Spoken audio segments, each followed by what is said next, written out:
नमस्कार दोस्तों, RPSC sprints में आप सभी का स्वागत है। और हम पढ़ रहे थे एनिमल फिजियोलॉजी, और एनिमल फिजियोलॉजी में भी जो हमारा टॉपिक चल रहा था वो चल रहा था डाइजेस्टिव सिस्टम। ठीक है, डाइजेस्टिव सिस्टम चल रहा था हमारा। तो ये जो टॉपिक है आज कंप्लीट हो जाएगा। वैसे तो कंप्लीट हो गया है, लेकिन एनसीईआरटी के अकॉर्डिंग कुछ चीज़ें बची हुई है हमारे सिलेबस के अकॉर्डिंग, तो वो आज हम पढ़ेंगे। तो कुछ जो इम्पोर्टेंट चीज़ें अभी बची हुई हैं हमारे सिलेबस के अकॉर्डिंग फर्स्ट ग्रेड के पॉइंट ऑफ व्यू से पढ़ रहे हैं। बाकी जो डिफरेंट टाइप की जो एग्ज़ाम है, जैसे second grade, REET, NET, KVS और सेकेंडरी लेवल का है। और देखो 11th का चैप्टर है ये हमारी एनसीईआरटी में, 257 नंबर के पेज से स्टार्ट होता है हमारा ये टॉपिक डाइजेस्टिव सिस्टम वाला। तो उसके जो क्वेश्चंस हैं वो भी हम देखेंगे, अगले वाले वीडियो में देखेंगे। तो आज हमारा ये कंप्लीट हो जाएगा। तो जो चीज़ें बची हुई हैं उस पर डिस्कस करते हैं। देखो डाइजेस्टिव सिस्टम में एलिमेंट्री कैनाल आती है और डाइजेस्टिव क्या आता है, ग्लैंड आती है। ठीक है, ये दोनों मिलकर के क्या करती हैं, डाइजेस्टिव सिस्टम को कंप्लीट करती हैं। एलिमेंट्री कैनाल हमने पढ़ लिया है और डाइजेस्टिव ग्लैंड भी हमने पढ़ लिया है। तो आज कुछ जो इंपॉर्टेंट टॉपिक बचे हुए हैं एनसीईआरटी के अकॉर्डिंग, तो वो आज हम डिस्कस करेंगे। ठीक है, तो देखो सबसे पहले जो हमारा है वो है अवशोषण, यानी अब्जॉर्प्शन और एसिमिलेशन, स्वांगीकरण और बहिक्षेपण। अब देखो इस अवशोषण में क्या होता है, पाचन के द्वारा उत्पन्न अंतिम उत्पाद आंतरिक श्लेष्मा से होते हुए ब्लड में पहुंचते हैं। यानी डाइजेशन के द्वारा जो लास्ट प्रोडक्ट बचता है वो इंटेस्टाइन म्यूकस से होते हुए कहाँ पहुंच जाता है, ब्लड में पहुंच जाता है। ठीक है, अब नोट लगा करके लिख लो, बहुत ज़्यादा इंपॉर्टेंट है ये लाइन। और वैसे इसका डिस्कशन हम पहले कर चुके हैं जब हमने स्मॉल इंटेस्टाइन पढ़ा था तब। देखो इसमें क्या लिखा हुआ है कि भोजन का जो अवशोषण है वो छोटी आंत में विशेष तौर से होता है। कहाँ होता है, छोटी आंत में होता है। छोटी आंत में भी कहाँ होता है, जेजुनम और इलियम में होता है। और इन दोनों में भी सबसे ज़्यादा कहाँ होता है, जेजुनम में होता है। ठीक है, तो भोजन का अवशोषण छोटी आंत में विशेष तौर पर जेजुनम और इलियम में होता है, और सबसे ज़्यादा कहाँ होता है, जेजुनम में होता है। जब हमने डाइजेशन पढ़ा था तब हमने देखा था कि सबसे ज़्यादा पाचन कहाँ हो रहा था, ड्यूडेनम में हो रहा था। पाचन तो ड्यूडेनम में होता है, सबसे ज़्यादा जो अवशोषण होता है वो कहाँ होता है, जेजुनम में होता है। ठीक है, अब देखो भोजन का जो अवशोषण वो 3 विधियों से होता है। 3 विधियाँ कौन कौन सी हैं, देखो सरल विसरण, ये सिंपल डिफ्यूजन हो गई। सुगमित विसरण, बाई फैसिलिटेटेड डिफ्यूजन, और सक्रिय परिवहन, एक्टिव ट्रांसपोर्ट। इन तीनों मेथड के द्वारा क्या होता है, अवशोषण होता है। तो पहले हम सिंपल डिफ्यूजन की बात करते हैं। इसमें क्या होता है, देखो सिंपल डिफ्यूजन में देखो कुछ मात्रा में ग्लूकोज का और एमिनो एसिड का और इलेक्ट्रोलाइट, इसमें इलेक्ट्रोलाइट में जैसे देखो क्लोराइड आयन का अवशोषण सांद्रता प्रवणता यानी कंसंट्रेशन ग्रेडियंट के साथ सरल विसरण विधि द्वारा होता है। ठीक है, किसका किसका होता है, देखो ग्लूकोज का, एमिनो एसिड का और इलेक्ट्रोलाइट, ये क्लोराइड आयन है, इनका सिंपल डिफ्यूजन के द्वारा होता है कंसंट्रेशन ग्रेडियंट के अकॉर्डिंग। इसका मतलब क्या हुआ कि ये उच्च सांद्रता से निम्न सांद्रता की ओर होता है। ठीक है, तो ये ध्यान रखना है कि किन किन का होता है यहाँ पर अवशोषण। अब जो हमारा सेकंड है, नोट लगा करके लिखा हुआ भी है, देखो उच्च सांद्रता से निम्न सांद्रता की ओर होता है, यानी कंसंट्रेशन ग्रेडियंट के अकॉर्डिंग यहाँ पर सिंपल डिफ्यूजन के द्वारा ग्लूकोज और साथ में एमिनो एसिड और इलेक्ट्रोलाइट क्लोराइड आयन, इनका क्या होता है, डिफ्यूजन होता है। अब जो हमारा सेकंड है यह है सुगमित विसरण विधि द्वारा। ये कौन सा है, देखो बाई फैसिलिटेटेड डिफ्यूजन। इसमें किस किस का होता है, देखो एक तो होता है फ्रैक्टोज का और एक होता है एमिनो एसिड का। ठीक है, कैरियर आयन जैसे सोडियम आयंस की मदद से होता है, इसे सुगमित विसरण कहते हैं। देखो एमिनो एसिड का जो डिफ्यूजन हो रहा था वो सिंपल डिफ्यूजन के द्वारा भी हो रहा था और बाई फैसिलिटेटेड डिफ्यूजन के द्वारा भी हो रहा है, लेकिन इसके साथ साथ यहाँ पर फ्रैक्टोज है और कुछ कैरियर आयन है सोडियम आयंस, इनका क्या होता है, बाई फैसिलिटेटेड डिफ्यूजन के द्वारा होता है क्या, अवशोषण। अब देखो सुगमित विसरण भी उच्च सांद्रता से निम्न सांद्रता की तरफ होता है। यहाँ जो अवशोषण हो रहा है वो भी कंसंट्रेशन ग्रेडियंट के अकॉर्डिंग होता है, नोट लगा करके लिख लो। और साथ में देखो जल का जो अवशोषण होता है वो ऑस्मेटिक ग्रेडियंट पर निर्भर करता है। किस पर निर्भर करता है? ऑस्मोटिक ग्रेडियंट पर निर्भर करता है। तो ये चीज़ भी आपको ध्यान रखनी है।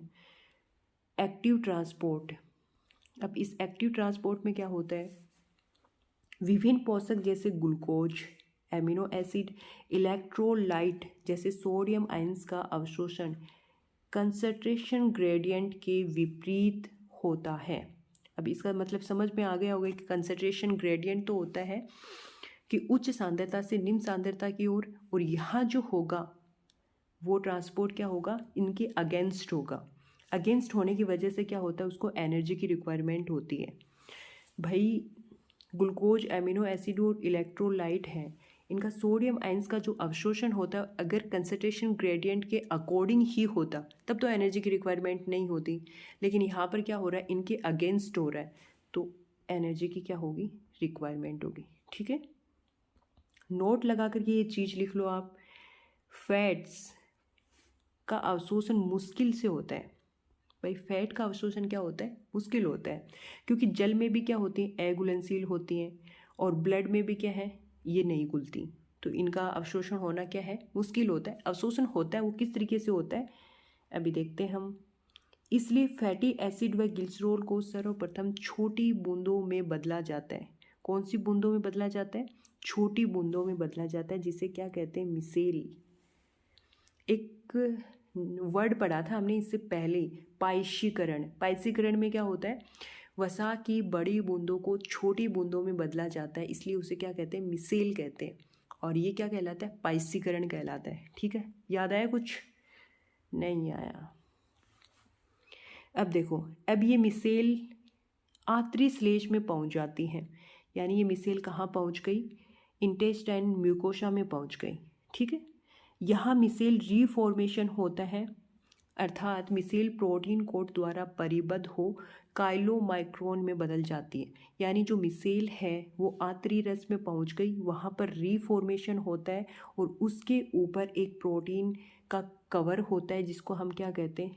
काइलोमाइक्रोन कहते हैं। जैसे मान लीजिए इस तरीके से ये छोटी बूंदें, इनके ऊपर एक प्रोटीन कोट पाया जाता है जिसको हम क्या कहते हैं? काइलोमाइक्रोन कहते हैं। ठीक है, ये काइलोमाइक्रोन गति कर लैक्टियल लिम्फ वेसल्स में पहुंच जाती हैं। लैक्टिन इन्हें ब्लड में ले जाती है। देखो, जब हमने हिस्टोलॉजी ऑफ एलिमेंट्री कैनाल पढ़ा था तब बताया था कि जो ये लैक्टियल होती है वो कहाँ स्थित होती है? विलाई में स्थित होती है। ठीक है, और ये लैक्टियल इन्हें ब्लड में ले जाती है। किसको? काइलोमाइक्रोन को। ठीक है, क्योंकि काइलोमाइक्रोन छोटी छोटी बूंदों में कन्वर्ट हो गया, बड़ी बूंदों का तो अवशोषण नहीं हो सकता, इसको कन्वर्ट करके छोटी बूंदों में, और काइलोमाइक्रोन लैक्टियल के साथ में कहाँ पहुँच गई? ब्लड में पहुँच गई। ठीक है, अब देखो आहार नाल के विभिन्न भागों में अवशोषण। आहार नाल के विभिन्न भागों में अवशोषण, तो अवशोषण बकल कैविटी से शुरुआत करते हैं अवशोषण की। देखो, मुख गुहा की श्लेष्मा द्वारा और जीव्या के निचले वाले भाग से कुछ ड्रग्स का क्या होता है? अवशोषण होता है। बकल कैविटी में कुछ ड्रग्स का अवशोषण होता है। किसके द्वारा होता है? बकल कैविटी की म्यूकोसा के द्वारा, और जीव्या के नीचे वाले पार्ट से ड्रग्स का क्या होता है? अवशोषण होता है। अब देखो आमाशय में अवशोषण, यहाँ पर जल का और जो सिंपल शुगर्स हैं और साथ में एल्कोहल का अवशोषण होता है। कहाँ पर? स्टमक में। याद रखना है, H2O का और सिंपल शुगर्स और एल्कोहल का अवशोषण है वो कहाँ होता है? स्टमक में होता है। ठीक है, अब देखो छोटी आंत में अवशोषण, सबसे अधिक अवशोषण कहाँ होता है? छोटी आंत पर होता है। विशेष तौर पर सबसे ज़्यादा जेजुनम में होता है, साथ में इलियम में भी होता है, लेकिन नंबर 1 पे क्या है? जेजुनम है। डाइजेशन आपको पता है कहाँ होता है? ड्यूडेनम वाले पार्ट में होता है, याद रखना है। आंत्र में स्थित विलाई और माइक्रोविलाई अवशोषण के लिए क्या प्रदान करती हैं? क्षेत्र बढ़ाती हैं। ये उसको क्या करती हैं? उसके क्षेत्रफल को बढ़ा देती है ताकि ज़्यादा से ज़्यादा क्या हो? अवशोषण हो। विलाई और माइक्रोविलाई। ठीक है, यहाँ पर glucose, galactose, fructose, fatty acid, glycerol और एमिनो एसिड का क्या होता है? अवशोषण होता है। कहाँ पर होता है? स्मॉल इंटेस्टाइन की बात चल रही है। ठीक है, तो ध्यान रखना है, glucose, galactose, fructose, fatty acid और ग्लिसरॉल और एमिनो एसिड का अवशोषण छोटी आंत में होता है। बड़ी आंत में अवशोषण जल, खनिज तत्व और कुछ ड्रग्स का भी अवशोषण होता है। देखो ड्रग्स का पहले भी आया था कि बकल कैविटी में भी होता है, बकल कैविटी की श्लेष्मा के द्वारा और जीवा के नीचे वाले भाग से भी ड्रग्स का क्या होता है, अवशोषण होता है। यहाँ पर जल और खनिज तत्व है और कुछ ड्रग्स का अवशोषण होता है लार्ज इंटेस्टाइन के द्वारा। ठीक है, अब जो हमारा सेकंड पॉइंट था असिमिलेशन, श्वांगीकरण, इसमें क्या होता है, देखो अवशोषित भोजन का शरीर की कोशिकाओं व उत्तकों द्वारा उपयोग, ये क्या कहलाता है, श्वांगीकरण कहलाता है। यानी फूड का शरीर की सेल्स व टिश्यूज के द्वारा उपयोग क्या कहलाता है, असिमिलेशन कहलाता है। बहिक्षेपण, इजेशन, इसमें क्या होता है कि अपचित भोजन जो मलाशय में संग्रहित रहता है उसे बाहर निकालना ही क्या कहलाता है, बहिक्षेपण कहलाता है। भाई जिसका डाइजेशन नहीं होता है बॉडी के अंदर, वो उस कोई काम का नहीं है तो उसको आउट करना जरूरी होता है, तो ये प्रोसेस क्या कहलाती है, बहिक्षेपण कहलाती है। इसमें क्या होता है कि न्यूरल रिफ्लेक्स के आने पर मल त्याग की इच्छा जागृत होती है और ये एक ऐच्छिक प्रक्रिया है। अब सबको पता है कि ये एक ऐच्छिक प्रक्रिया है। देखो ऊपर से न्यूरल रिफ्लेक्स आता है, कुछ कर्मांगुंजन गतियाँ होती है जिसे मल त्याग करने की क्या होती है, इच्छा जागृत हो जाती है और ये एक ऐच्छिक प्रोसेस है, नो डाउट। अब देखो न्यूट्रिशन के 5 चरण होते हैं। कितने चरण होते हैं, 5 चरण होते हैं।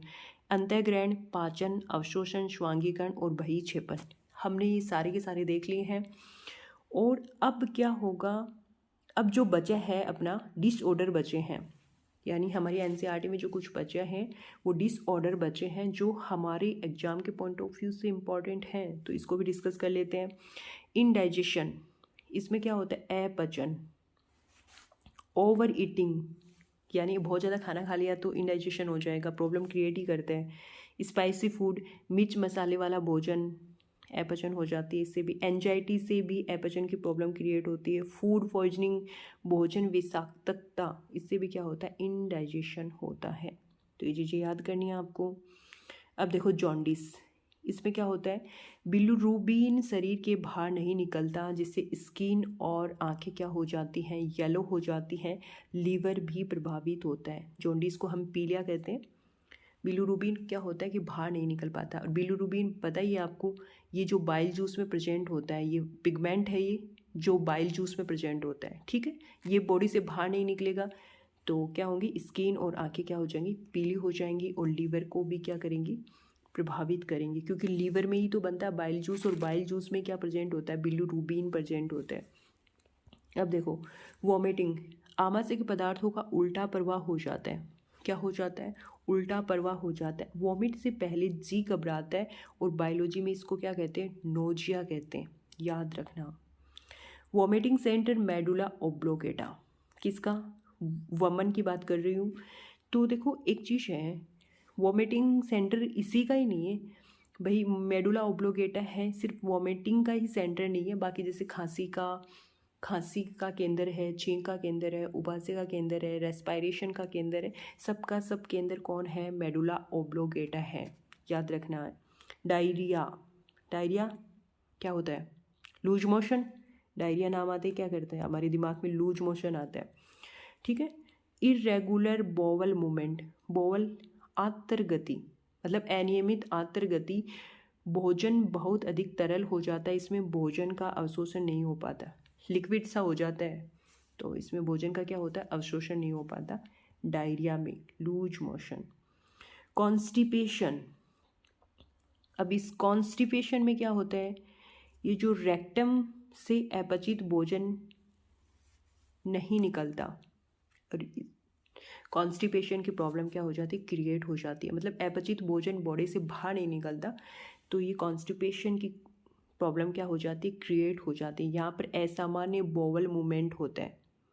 ये डायरिया का क्या है, अपोजिट है, उसमें तो एकदम से तरल हो जाता है और यहाँ पर क्या होता है, ये आउट नहीं हो पाता। ठीक है। अब ये लास्ट हमारा जो पॉइंट है ये है प्रोटीन एनर्जी मल न्यूट्रिशन, PEM, ये इसकी फुल फॉर्म है, प्रोटीन एनर्जी मल न्यूट्रिशन। प्रोटीन की कमी से होने वाले रोग हैं ये।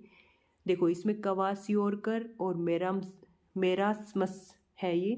इसमें क्या होता है, जो क्वासियोरकर है 1 साल से अधिक उम्र के बच्चों में होता है, जबकि जो मेरास्मस है ये 1 साल से कम उम्र के बच्चों में होता है। ठीक है। अब देखो ये जो डिजीज है ये उन देशों में ज़्यादा होती है जिसमें जो दूध पीने वाले बच्चे होते हैं ना, उनको माँ का दूध नहीं मिल पाता। मैं इन डिजीज की बात कर रही हूँ, ठीक है। वहाँ जो माएँ होती हैं वो बच्चों को बर्थ है ना बहुत फास्ट देती हैं, जिसकी वजह से क्या होता है कि जो बच्चा दूध पीता है उसको माँ का न्यूट्रिशन क्या होता है, मिलना चाहिए, बट मिलता नहीं है। इसलिए क्यों नहीं मिलता? क्योंकि उसको माँ का न्यूट्रिशन मिले उससे पहले उसकी माँ क्या हो जाती है, गर्भवती हो जाती है। और पहले बच्चे को माँ का पोषण नहीं मिल पाता, इसलिए उन बच्चों को ये डिजीज हो जाती है। जैसे इसमें क्या हो जाता है, जैसे ब्रेन का डेवलपमेंट नहीं हो पाता, या फिर जो शरीर की जो ग्रोथ है वो नहीं हो पाती। भाई न्यूट्रिशन ही नहीं मिलेगा तो शरीर की ग्रोथ कैसे होगी, है ना। और बच्चा क्या होता है, एकदम से पतला हो जाता है, मतलब थिन हो जाता है। तो कहने का मतलब है कि जो माँ है वो बच्चे को ना जो दूध होता है ना वो सही उनको नहीं मिल पाता, जिसकी वजह से ये प्रॉब्लम्स क्रिएट होती हैं। क्योंकि 1 साल से अधिक उम्र के बच्चों में ये क्वाशियरकोर होता है, 1 साल से कम वाले बच्चों में मेरास्मस होता है। तो सारा उस दूध वाले न्यूट्रिशन से ही है ये डिजीज सारी की सारी। और इन दोनों में जो वैसे इन दोनों के करेक्टर सेम ही हैं, लेकिन जो डिफरेंस है ना वो ये है कि इसमें क्या होता है कि शरीर है ना जगह जगह पर क्या हो जाता है, फूल जाता है, मतलब उनमें क्या आ जाती है, स्वेलिंग आ जाती है। तो ये दोनों में एक डिफरेंस है जो याद रख लेना। आज हमारा डाइजेस्टिव सिस्टम है वो बिल्कुल कंप्लीट हो चुका है। अगर आपने नोट्स बनाए भी है ना तो यकीन मानिए क्वेश्चन बाहर नहीं जाएगा बिल्कुल भी, क्योंकि बिल्कुल हमारी एनसीईआरटी के अकॉर्डिंग हमारे जो नोट्स हैं वो मैंने प्रिपेयर करे हैं। तो अगर आप लिख रहे हो तो बहुत अच्छी बात है, नहीं लिख रहे हो तो भी अच्छी बात है। वो आप पे डिपेंड करता है आपको लिखना है या नहीं। मेरा काम यहाँ सिर्फ आपको बताना है, पढ़ाना है। और आगे वाला जो वीडियो होगा वो हमारा डाइजेस्टिव सिस्टम के क्वेश्चन से रिलेटेड होगा। कुछ एनसीईआरटी में जो क्वेश्चंस होंगे उन पर भी डिस्कस करेंगे, कुछ देखेंगे एग्जाम्स में अगर वो आए हुए हैं वो क्वेश्चन भी लेंगे और कुछ इंपॉर्टेंट क्वेश्चन भी लेंगे। तो इस वीडियो में तो इतना ही। जय हिंद, जय भारत।